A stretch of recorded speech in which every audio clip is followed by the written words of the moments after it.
यहां कह रहे हैं, बोले त्रेता का धर्म क्या है? सत्वगुण अधिक है, कुछ रजोगुण होता है जिससे मनुष्यों की कुछ कर्म में प्रीति हो जाती है। पर फिर भी सब विधि सुख त्रेता कर धर, लेकिन वहां भी सर्व प्रकार से सुख ही होता है। बहुरज स्वल्प सत्व कछु तामस, द्वापर धर्म हर्ष भय मानस। जो रजोगुण बहुत बढ़ जाए, सत्वगुण थोड़ा रह जाए और थोड़ा तमोगुण भी आ जाए, बोले वो द्वापर है। और ऐसी स्थिति में मनुष्यों के मन में कभी प्रसन्नता होती है, कभी भय होता है, माने द्वंद्व आ जाता है। मानव मन को द्वंद्व घेर लेता है। द्वापर में आते आते ऐसा हो जाता है। और फिर तामस बहुत रजोगुण थोरा, कलि प्रभाव विरोध चहूरा। बोले जब सत्वगुण तो रहता ही नहीं, वो तो बिल्कुल नगण्य हो जाता है, न के बराबर। तामस बहुत, तमोगुण बहुत अधिक बढ़ जाता है और रजोगुण थोड़ा। तमोगुण अधिक और रजोगुण थोड़ा माने बोले करो कुछ नहीं, मिल सब कुछ जाए, मारकर पीटकर छीनकर झपटकर कैसे भी मैं ले लूं, मुझे मिल जाए बैठे बैठे। तमोगुणी व्यक्ति माने प्रमादी, प्रमाद से भरा है, जिसके जीवन में बिल्कुल भी परिश्रम पुरुषार्थ नहीं है, बस बैठा बैठा ही सब सुख पाना चाहता है। आप देखो आज मनुष्य ऐसा ही तो है, बैठा बैठा चाहता है कुछ करूं नहीं, करना नहीं पड़े, परिश्रम नहीं करना पड़े, धर्माचरण ना करना पड़े, और वैसे स्वर्ग जैसा सुख मेरे जीवन में बरस जाए। तो यही कलयुग का लक्षण है। ऐसी बुद्धि बिगड़ती है, व्यक्ति करना कुछ नहीं चाहता है, पाना सब कुछ चाहता है। फिर तामस बहुत रजोगुण थोड़ा, और सत्वगुण की तो बात ही मत पूछिए, उसका तो दर्शन भी नहीं होता है कहीं।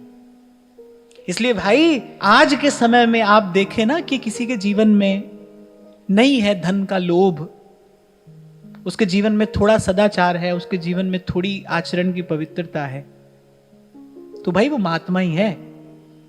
उसका भेष कोई भी हो, उसका देश कोई भी हो, वो महात्मा ही है। क्योंकि कलयुग में ऐसा दर्शन भी दुर्लभ है। और अभी आगे आगे देखो होता है क्या। अभी आज ये दशा है, अब देखो आगे क्या होगा। देखते ही देखते आज जब मैं आ रहा था तो घर से निकला और यहां तक भीड़ लगी है सड़क पे। कभी ये वृंदावन धाम था, निकलते थे तो यहां वहां भक्त मंडली का, संत मंडली का दर्शन होता था। आज ढूंढे नहीं मिल रहा है कोई बाहर, हजारों लोगों की भीड़ है। बल्कि भक्त संत तो इस समय अपनी कुटिया में दुबक कर बैठे हैं, भाई बाहर ना ही निकले तो अच्छा है। जो भजन करने वाले हैं ना, जो साधक हैं, वो तो कुटिया में दुबक कर बैठे, बोले इसलिए कोई बाहर निकलने का समय नहीं है, कुटिया में ही बैठो। तो देखो देखते ही देखते कितना बड़ा परिवर्तन आ गया। अब आगे और पता नहीं क्या होगा। कह रहे इसका विचार करके बुध जुग धर्म जानी मन माही, तज अधर्म रति धर्म कराई। जो विवेकवान है वो इसको युग का धर्म मान के बोले वो अपने सीधे सच्चे मार्ग पर चलते हैं। अब मैं तो कहता ही हूं इनसे, हो कुली राह विच पाई असा तेरे, आउंदा जाउंदा तकदा रही। पहले हमको तो आपने कृपा करके एक कुटिया दे दी है, हम पड़े हैं उसमें। आप ही कभी आते जाते हमारा दर्शन कर लेना, आप ही देख लेना कभी हमको। कुली राह विच पाई असा तेरे, आउंदा जाउंदा तकदा रही। खैर ये तो विनोद की बात है, पर भाई युग का धर्म है।